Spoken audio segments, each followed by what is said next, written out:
Welcome to Trailblazers and Coffee, your podcast for elevating women in leadership, with your hosts, Dr. Christina Pecora and Dr. Abby Brown.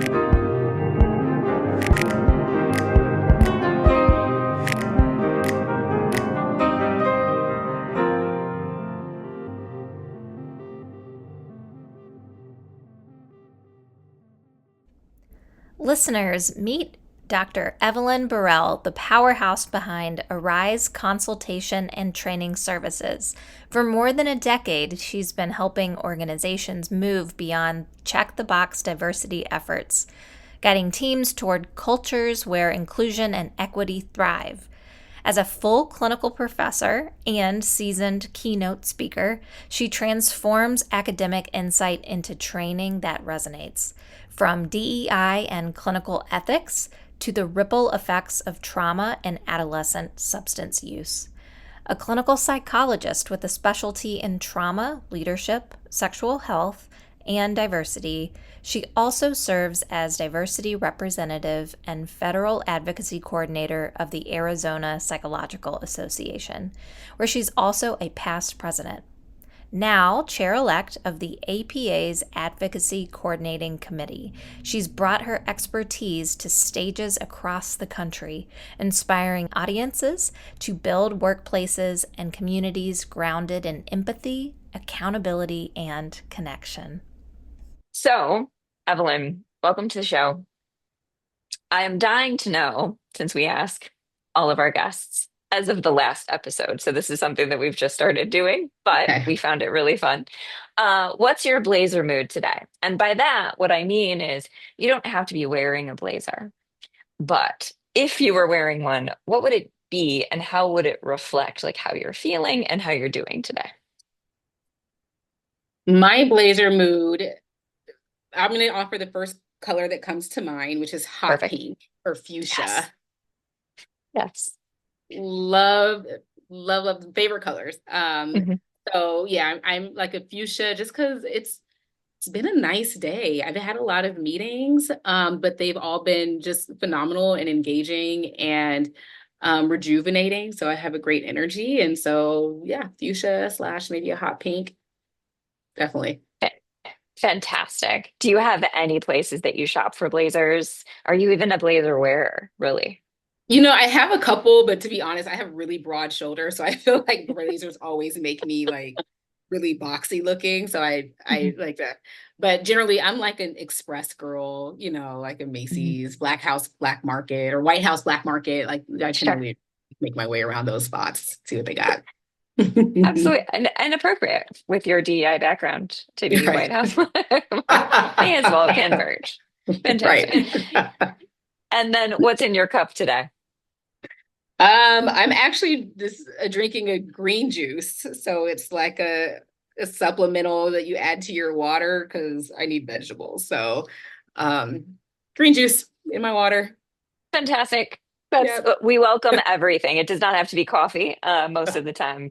Most of the time, in fact, it's not. So my blazer mood today, well, my mom and I love to go to consignment shops and find a good deal and a bargain. And my mom just sent me a brand new J. Crew white linen blazer. Oh my gosh. And I don't desperate care that it's after Labor Day. I'm going to wear white. So I will probably be wearing that very soon, but that's my blazer mood. And what's in my cup is a vanilla latte in my Yeti. Is that your branded Yeti? Undergraduate University on it, DePaul. Oh, okay. Sounds good. So, what is your blazer mood? And also tell me what's in your cup. Well, Abby, my blazer mood is hot pink with yellow and orange tigers, which I might have done before on the show, but I'm really feeling it today because of Evelyn's energy. What's in my cup today is just water, as I'm hydrating for my marathon training. Dr. Evelyn, where are you located today, just so our listeners know where you're seated? I am in Phoenix, Arizona. Okay. All right. Well, oh boy, that's our second in Arizona. Really? Yeah. It's a popular state. We're trying to figure it out. You know what I just learned the other day, Evelyn, is that Phoenix has the 5th highest population in cities. So, Chicago likes to call itself the second city because we're number two. We're not we were at the time. We're Not number anymore. three.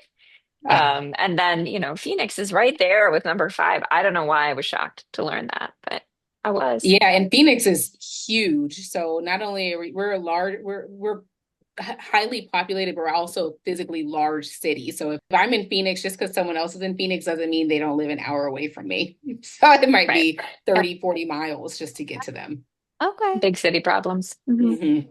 Listeners might be interested to know how we found you. And I got an assignment from Christina when I went to the APA convention in Denver to find us a phenomenal guest for the podcast. So it's just kind of funny because, Evelyn, we really only met for about like 30 seconds in passing, but someone that I really admire and respect, Dr. Lindsay Buckman, introduced the two of us. And just for our listeners, she's a practitioner here in Illinois, came from Arizona, and is hopefully I'm correct, she's the outgoing president of Division 42 of the American Psychological Association. That is a division that represents independent practitioners.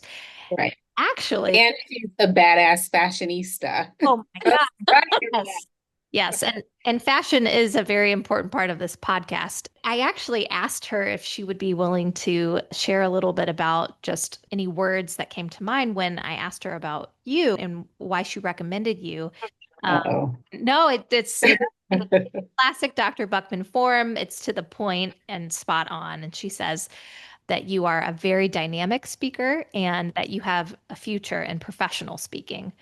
Oh, thanks. Wow. So I just think that's high praise from her, and that we're excited to find out more about, why she had those words for you today. So, sweet. Yeah. Thank you for that. Makes me feel good. Of course. I know a lot of us don't get a lot of words of affirmation in the work that we do. It's nice to get every so often. So tell us a little bit about your career journey in leadership. We'd love to hear you kind of walk us through some of those key leadership moments across your career and how that has shaped your approach to the work you do in psychology.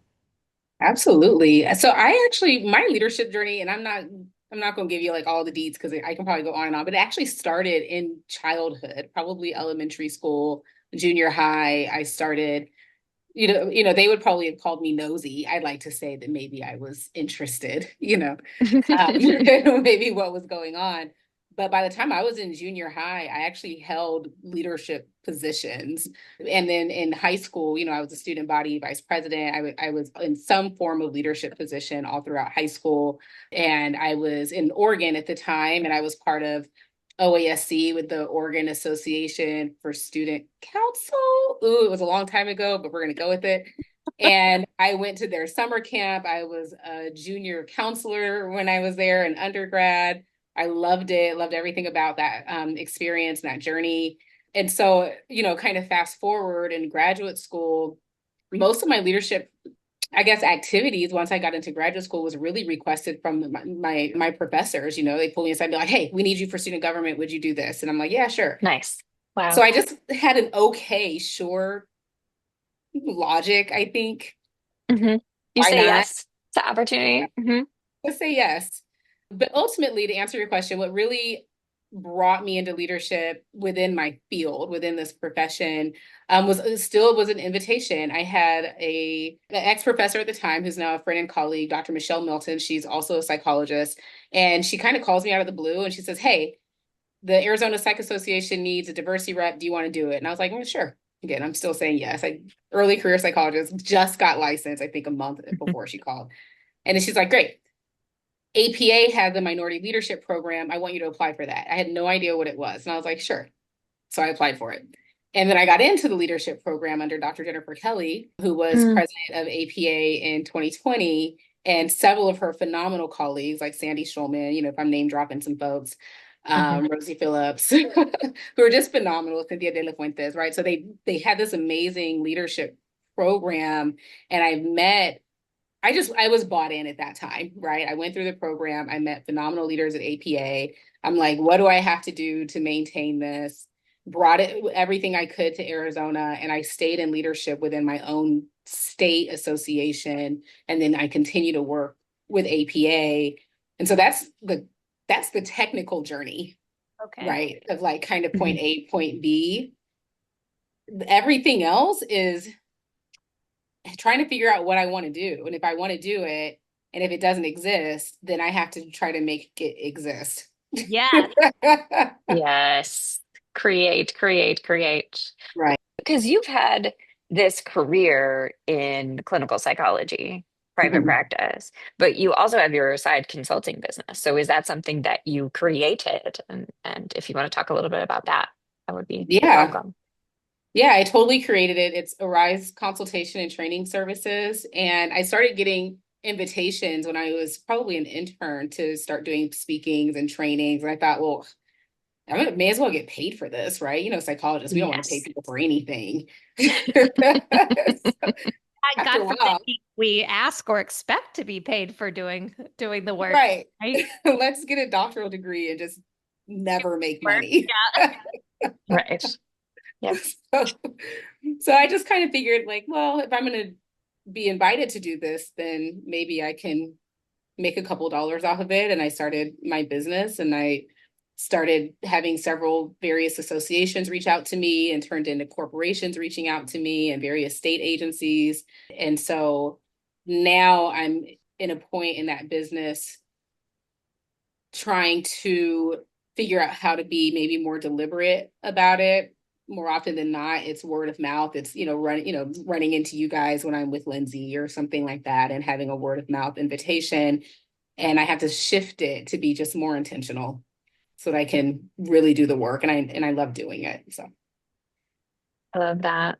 I love that. So Arise Consulting and Training is your business. yeah. Can you tell us more about the work that you're currently doing? Maybe even so let's weave in your experience at APA as the diversity delegate, and then Mhm. the stuff that you're doing now, since we here at Trailblazers and Coffee fully believe in DEI, EDI, whatever you want to call it, and we like to Mhm. support people who also work in that space. Thanks, because no one else is. Right? I just watched my bank account these last few months, just kind of like Oh, drifting away.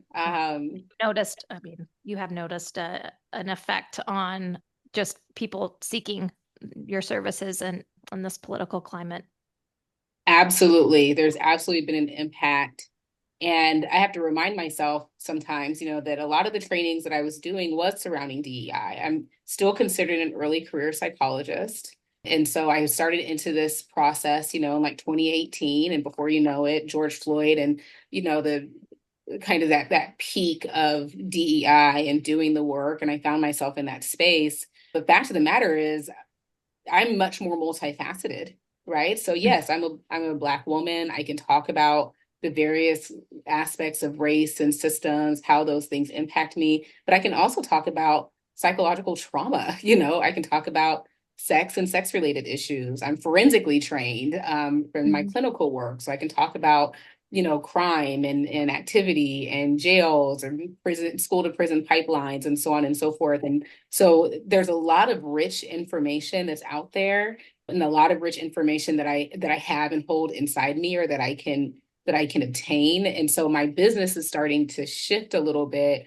into what other parts of psychology can really help and assist the larger purpose, right? Or the larger point, which is still equity and inclusivity. I just like sometimes there has to be a more backdoor approach to it, right now, so you can still get the word out there without maybe such significant loss or maybe even backlash. Yeah, that sounds incredible. You're clearly very nimble. And, I think we're having to be that way, be flexible and strategic in how do we get these messages across, even in a world where there's attempts to limit what we can and cannot say. Absolutely. And it's not the first time, so before it was, affirmative action, and before, we used to be called colored people, and so like language has changed. Language will always change.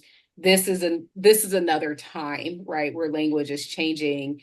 But I love that you said nimble. We are people who have always shifted and moved and re-engaged and reignited, and we'll just continue to do that. And and it's okay. It's okay to shift.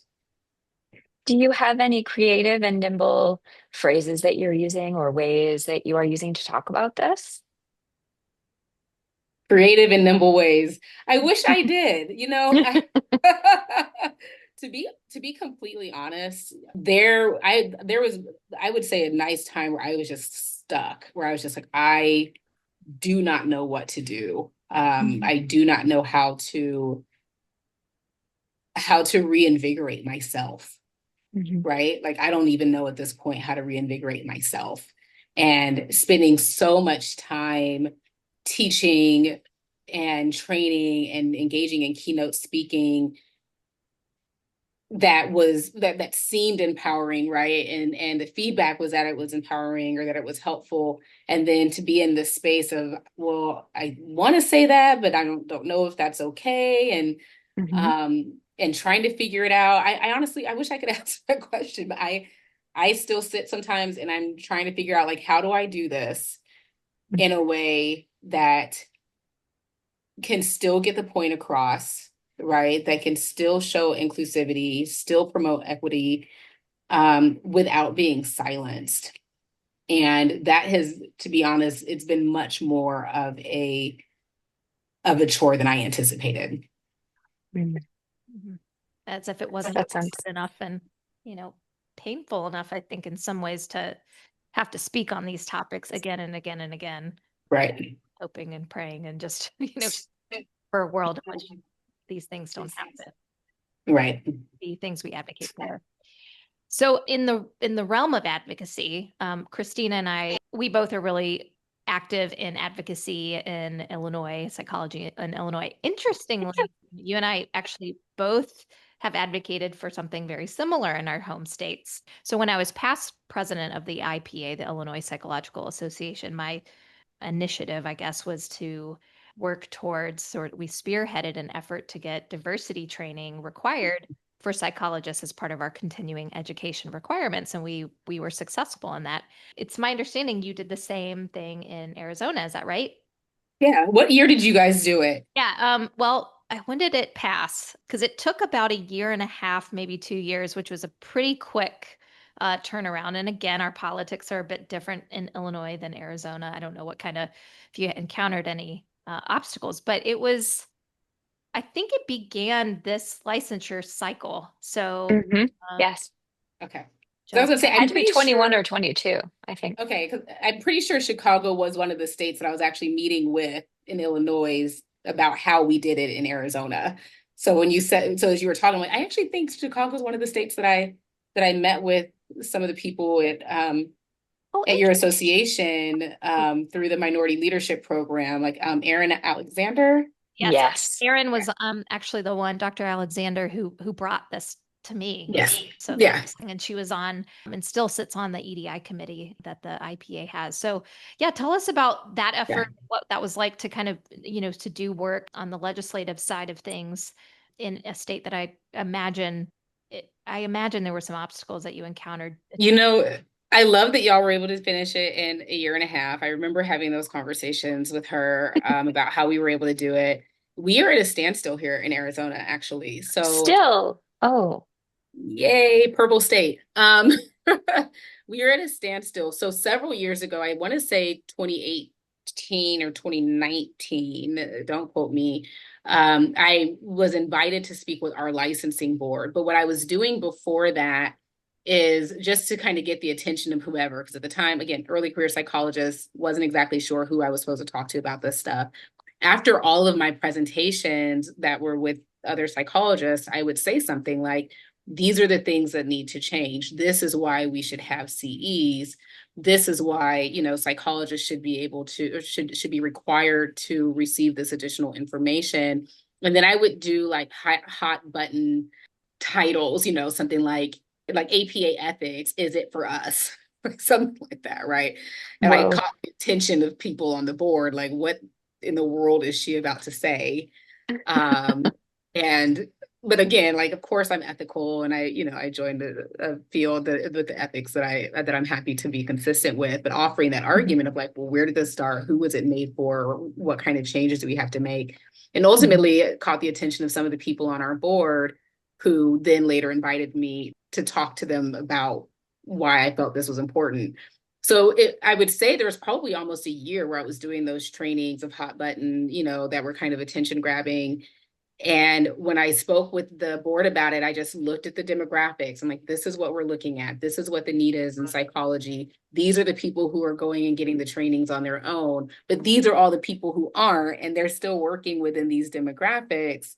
So at that point, they actually just voted on it in real time. In that moment, I wasn't anticipating that at all. Wow. It was a unanimous yes for 4 CEs. They were like, what is your ask? I gave them my direct ask and what it would look like for the diversity, like what populations we're talking about. They sent it to the governor for signature, and it sat. Oh, Gosh.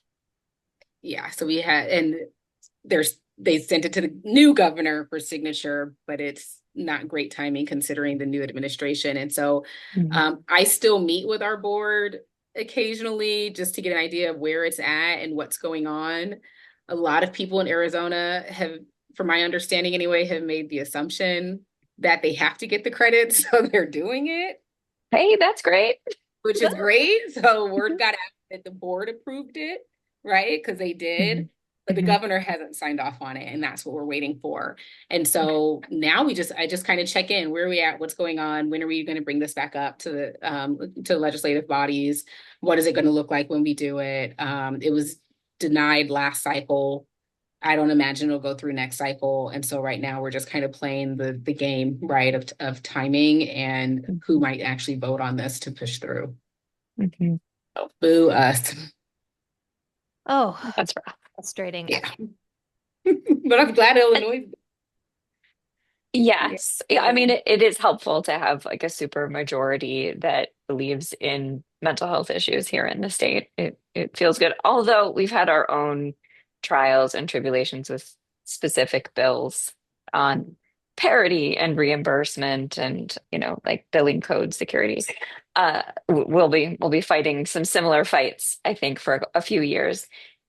Since our listeners are more than just clinical psychologists and they're more than just in the psychology field or even advocacy, can you say a little bit about why EDI, DEI, diversity, equity, inclusion issues are important for you and why they're important for us in society? Absolutely. So I'll try not to give too long of an answer, but to offer some background, I was born in Pomona, California, Southern California. I moved to Oregon, Hillsboro, Oregon, when I was in 3rd grade. So to say that I was one of an only, I'm not being ridiculous. There was literally 4 Black people in my entire graduating high school class of 400. Oh my. Okay. Yeah. So I was arguably raised in a very white space, and had a lot of experiences even early on that were racially driven and racially motivated. And I was lucky enough to have a parent who kind of helped me navigate some of those things, and some of the spaces. So, for example, once when I was a kid, I was suspended when I was in 6th grade for stealing. Oh gosh. Mind you. What's the story on this? So it's the silliest thing ever, but we moved to Oregon. By then I had been there for, almost 3 years. All of my friends were basically white or, white presenting. And I remember my mom would tell me, like, you can't do what they do. You can't, you don't have the same opportunities, right? You can't do what they do. And I just remember as a kid being like, whatever, like, you sound crazy. And so in 6th grade, my friends were actively stealing. It was 3 other girls, myself and 3 other girls, and they were actively stealing from the student store, erasers, pencils, all kinds of stuff. But I didn't, because first off, I didn't really see the point. But I had what I needed. And so one day they're like, just take something, whatever. So I'm like, fine. So I stole an eraser. I'm sure there's a statute of limitations on this, so I don't need anyone. I was caught, right? So I stole the eraser, we were immediately caught. I'm called out of class with the 3 other girls. I must not have been that slick because they had been stealing for weeks, probably at that point. And the principal brings us in one after the other to talk to us. And so I remember sitting down with the principal, and she has a pile of stuff, right? Because she's like, bring what you took. And we're like, fine. She has this pile of student store stuff, right? Kids stuff. And she's like, what in this pile did you take? And I saw the eraser, and I grabbed the eraser, and I was like, this. And she's like, is that it? Yes. I remember her slicing her hand, moving it to the side. And she said, the other girl said, you did this, that I took more than half of the stuff in the pile. Oh my Right. God. And I was like, no, I just took this. Like, I'm admitting, like, this is what I took. Uh-huh. And she didn't believe me because the other girls threw me under the bus entirely. They got in-school suspension. I got 3 days out of school suspension. Wow. And I was immediately sent home. And so I'm walking home, and I get home and I tell my mom, well, she already knew, right? They already called her. And I remember she was in the kitchen, and I told her what happened. And she's like, what did you steal? And I just honest, I stole an eraser, da, da, da, da. And she just looked at me and she said, do you see what I need? Oh my God, And that's heartbreaking. Yes. 6th grade. And I was young for my age, by the way. I graduated at 17. I was in college at 17, right? So for my school age. So I was maybe 11, 10 years old when this happened. Mm-hmm. And I just said yes. And she's like, you can't do what they do. You're the only one that got into that much trouble. And so I share that because I think that DEI is important because my story is not abnormal. Mm-hmm. I had a mother who protected me. I didn't get in any more trouble with her, right? Like she was like, this understanding is enough, right? I learned a very quick lesson, a hard lesson at a very young age, but they didn't learn a lesson. Right. Right? So those girls didn't learn a lesson. I did. I learned that if I get in trouble, that I get in more trouble, right? That if they get in school suspension, I get out of school suspension. If they get 1 day, I get 3. I learned that lesson. And so to me, like being able to talk about DEI and sharing these stories offers some level of understanding, right? It brings about more empathy or more care and an opportunity to shift with that next generation, right? To be able to say like, hey, wait a minute, let's look at what an equitable practice would have been here, regardless of whether you took 1 thing or 30. Well, I'm not going to trust none of y'all. Everyone gets in school or out of school. You know what I mean? Or this is what it's going to be across the way. And what do I do with my friends now? Like, how do I, at that age, navigate those relationships? And I chose to leave it alone. I continued to hang out with them. I continued to be their friend, but and that day on, I didn't do anything that I thought would get me in any real trouble, right? I was not going to do anything. So I don't know if that answers the question, but to me, I'm like, I need people to understand or to at least have some sort of baseline care that people's worlds are different. We don't all play by the same rules.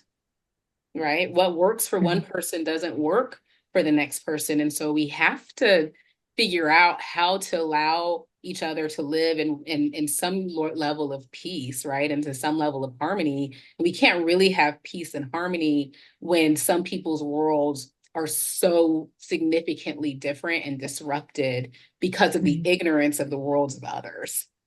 Right.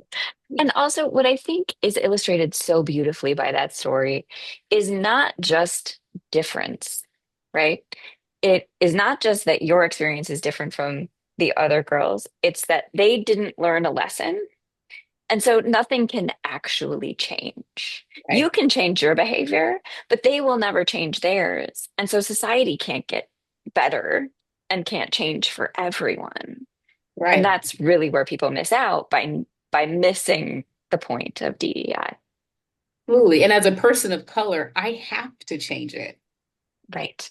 Right? Is like now I'm like, okay, as a person of color, I have to make the change if I'm going to survive through this space, or I'm not going to survive through this space because they didn't learn a lesson. They're not going to make the change. So I'm forced to. And that's really unfortunate. Absolutely. Okay. because we are psychologists, and why it was important, I think, for Dr. Alexander to bring this to Illinois, and why we pursued it, why DEI, EDI is so important to you, Evelyn. I think we're on the same page in terms of psychological interventions. It can't just be a one size fits all approach, and that when Absolutely. you do that, that's what causes harm. And that's why it's that important to have it in our various licensing, codes. And at this point in our profession, that we actually have to, we're at a point where we have to require it because of the harm that's being done. So Absolutely. just to kind of tie it back to why it is that we have advocated and why you're still advocating. I'm sort of zooming here, but why we're still, having to advocate for this. Yes. Definitely. Definitely. Thanks, Evelyn, for that. Moving on to a little bit of more of the leadership topic, as you continue to lead in the things that you pursue. Many of our listeners are aspiring leaders and speakers. How did you take the lessons that you learned and start a speaking career, like this extra thing that you are doing to get your message out? And what are some messages that you have for people who might be interested in leading in that way? Absolutely. Use your story and your training, especially if you're a psychologist or if you have a specific skill. Like I said earlier, I'm forensically trained. And so I started speaking in those kind of spaces with Arizona Supreme Court, probation, other, psychologists who are in the forensic realm. And it kind of evolved because the more I learned about forensics, the more I kind of moved into this understanding of systems, right? And recognizing that, well, wait a minute, this person maybe is already in trouble or already here. How do we start to offset that? And that's really what started to shift to me, because working with the client, like, well, you're already here. Working with the judge, working with the attorney, working with the probation officer, working with corrections, like, okay, this is how you can help navigate some of these systems so that we can really work towards a healing space. And so using that training, and then also, again, my own background, my own history, which also kind of helps in healing, and being able to tell my story and saying, this is where I came from, and this is how these things impacted me, and tying it into where my training came from in the first place, right? So I'll offer an example. I did a keynote for CPS, we call them DCS here in Arizona, a couple years ago for their leadership. And I shared that, we're talking about kids in foster care, kids of color, namely in foster care, and what some of the myths and issues that they might experience. My mom was a foster mother. My mom was a foster parent. And so I actually was raised with foster children. I was a biological child, but at any point, we had 5 foster kids in our home, right? Wow. And then my mom adopted my 2 younger brothers. So it would literally be me, my older brother, my 2 younger brothers, once they were adopted, and then 5 foster kids. It'd be 9 kids in my home at any given time. That's huge. And busy. Mm-hmm. Chaotic. There's always something going on. And so I use that story of, like, I'm not just making up stuff as I go. This is what the research says. This is what the demographic says. This was my experience as a biological child in a foster home that, kind of mirrored a group home, I imagine, to some degree. And I didn't realize how healing it would be for me to also incorporate my story, but that was also the scariest part. And so early on in my trainings, I didn't do that really at all. And now I try to ensure that if I can offer that part of myself, that I do that too. So that's what I would recommend, is if you're going to go into speaking, bring your whole heart and your whole self into that space, because that's what people are really going to remember. And those are going to be the emotions that they're going to sit with, that might elicit that outcome that you're looking for. I love that. That's not the first time we've heard the message of your whole heart, but you got to put your whole heart in the things that you love. Yep.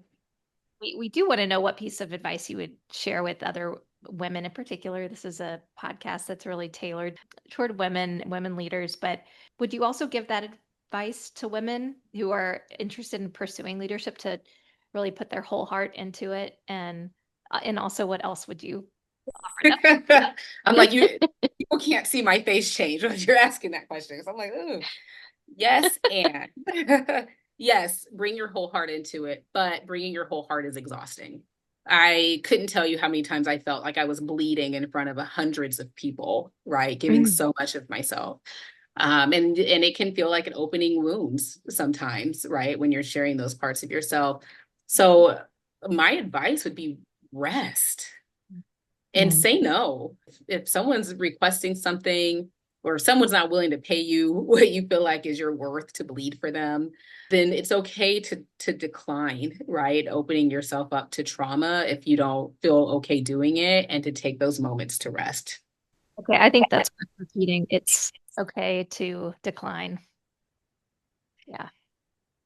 Even for people who are successful from saying yes to opportunities, it's okay to say no. It is okay to say no. And again, the more of your heart that you bring into it, the more people will want, right? And as women, we're already, I don't know about y'all, but I'm like, I already got a man that wants my time and my kids that want my time. It's a lot. Yeah, like everybody wants a piece of you all the time. And then if you go into public speaking, they want a piece of you too, right? So you have to take moments to piece yourself back together, which is rest. And if something is telling you like, do not bleed for these people or this group, maybe it's for their own entertaining or maybe entertainment, or maybe you're going to stand up there and say 3 words and then you're going to get shot by someone in the audience who already doesn't like what your messaging is. In those times, say no. There's no reason to upset yourself. Yes. Say no, rest. Say no, rest. Say no and rest.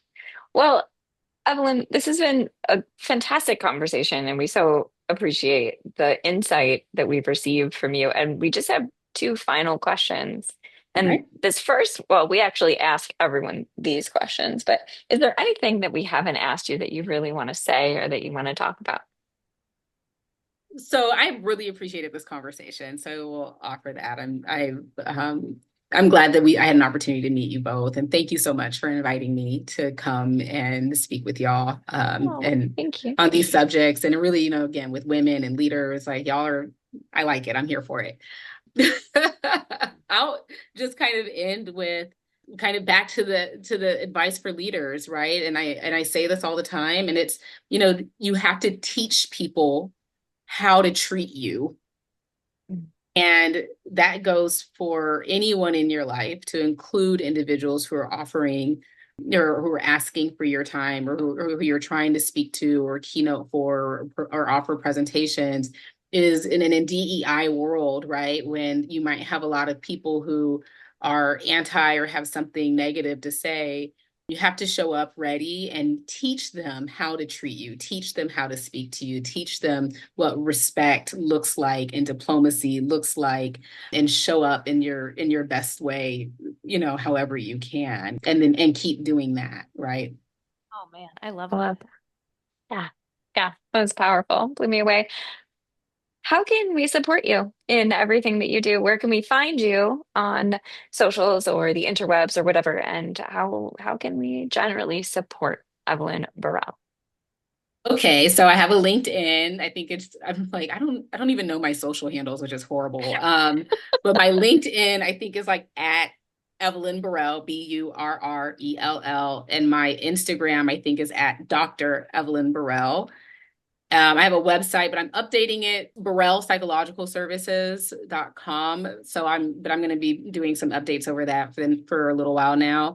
And really, if you see my name, come for it. I'm also starting a podcast with a psychologist. We've been trying to get it going for a while now, but oddly enough, she and I travel a lot. And so we're having a hard time just finding a good time to get started. But it's called Headlines and Headaches. With Dr. Heidi Green, who's a clinical psychologist who specializes in trauma. She's written 2 books. She's phenomenal. And so once we're ready and get that kicked off, I'll, kind of let you guys know. But we'll be looking at literally headlines, what's going on in the world today, and then applying it to psychological principles. Yeah. Oh, fantastic. Please let us know once that is out. Thank you. Yes. I will. I'm so excited about that. Thank you so much for being on the show. I think you're a super inspirational being, and Oh, thanks. I hope the best for you. And if you need anything from us by way of promotion, support, any of it, if you need us to like sign witness slips for the next time you put that bill into the House or Senate, you let us know, and we will definitely support you. Absolutely. Thank you so much. I really appreciate just the invitation, and I've been looking forward to it for weeks. And so thank you for that.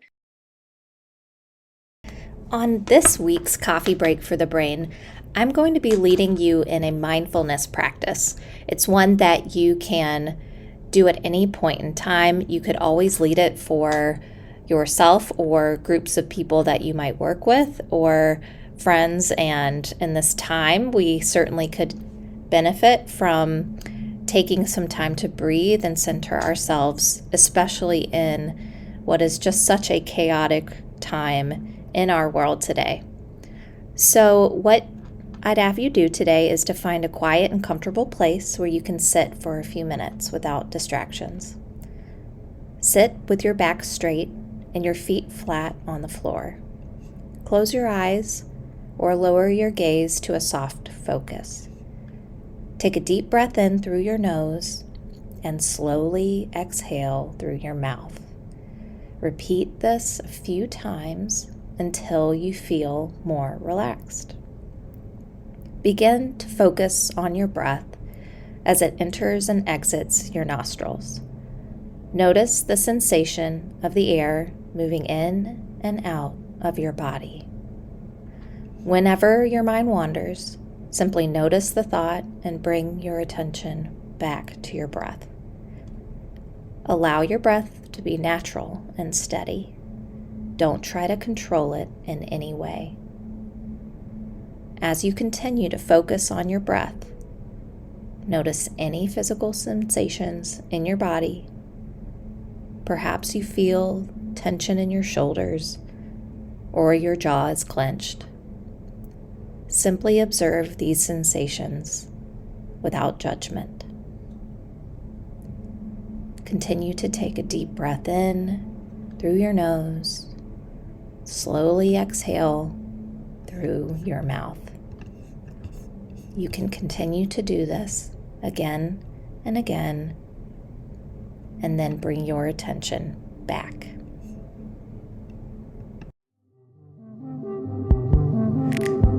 For more information on today's guest, check out the show notes for this episode.